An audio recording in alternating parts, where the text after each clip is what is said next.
Let's begin with our big focus. Ukrainian President Volodymyr Zelenskyy and European allies pressed Donald Trump on security guarantees for Kyiv as part of a peace deal with Russia. But this landmark gathering at the White House was far warmer than the last time Zelenskyy visited Washington and clashed with Donald Trump. Both men have expressed hope for three-way talks with Putin aimed at ending the war, though fraught issues like territorial lines and the presence of NATO troops in Ukraine could pose hurdles to peace. Let me just break it down for you though. The on-camera portions, as you can see on your screens, of both of Monday's meetings were friendly in tone, particularly compared to Zelenskyy's disastrous visit in February. The Ukrainian president described it as his best meeting with Trump so far. The European leaders, meanwhile, praised Trump's efforts for peace while prodding him to reconsider his decision to stop pushing Putin for a ceasefire and instead jump straight to a negotiating comprehensive deal. Trump also said the US would be involved in providing post-war security guarantees for Kyiv. He didn't rule out sending US troops, though he said that Europeans would be the first in line of defense. But these discussions around security guarantees seem to strike a nerve in Moscow. Meanwhile, coming in fresh, Germany's Merz has confirmed Zelenskyy and Putin are likely to meet within 2 weeks. Just listen in to Donald Trump and Zelenskyy's reactions, followed by Nick Harper's detailed report. Thank you, President Trump. So, President Zelenskyy, you say in a post on X today, Russia must end this war, which it itself started. President Trump, you say President Zelenskyy of Ukraine can end the war with Russia almost immediately if he wants to. Which is it? Yeah, I think that's true. I think we're going to have a meeting. I think if everything works out well today, we'll have a trilat. And I think there will be a reasonable chance of ending the war when we do that. I don't think you need a ceasefire. You know, if you look at the 6 deals that I settled this year, they were all at war. I didn't do any ceasefires. And I know that it might be good to have, but I can also understand strategically why, well, you know, one country or the other wouldn't want it. You have a ceasefire and they rebuild and rebuild and rebuild, and, you know, maybe they don't want that.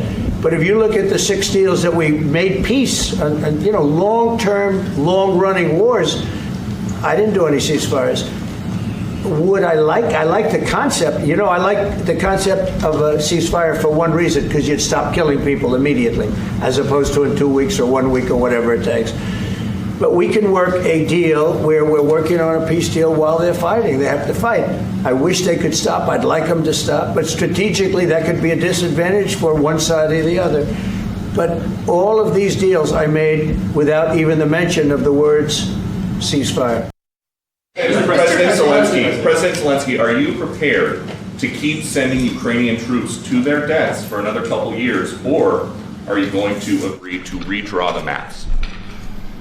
Thank you for your question. So, first of all, you know, we live under each day attacks. You know that today have been a lot of attacks and a lot of wounded people, and the child was dead, small one year and a half.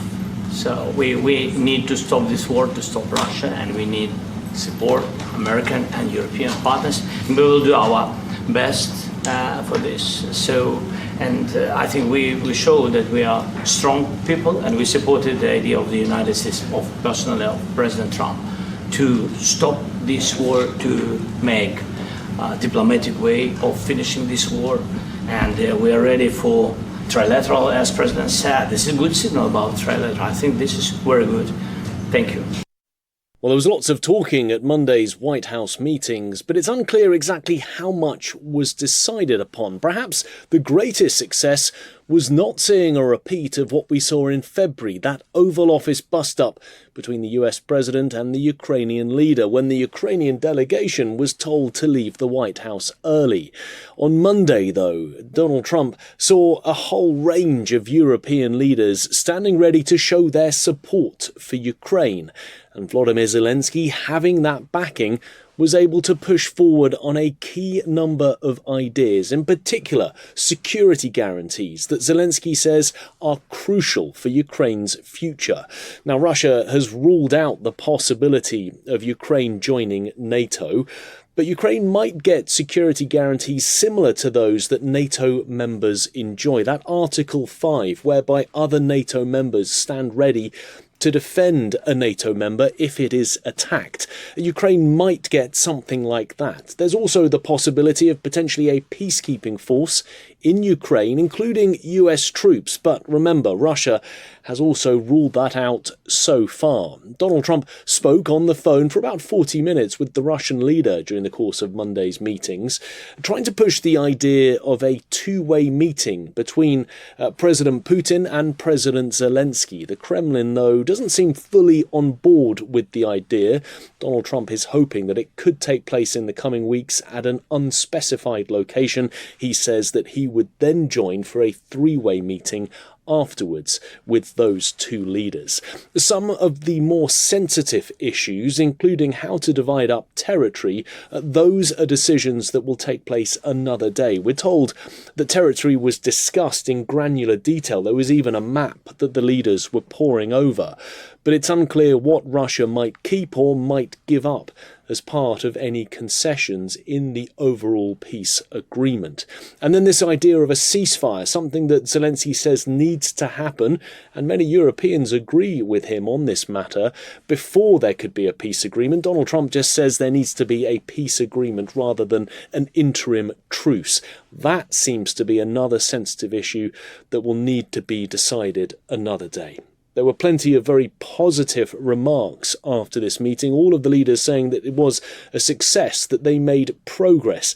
It's just unclear exactly what was decided upon that might take Ukraine further down the road towards peace. Nick Harper, NDTV, Washington.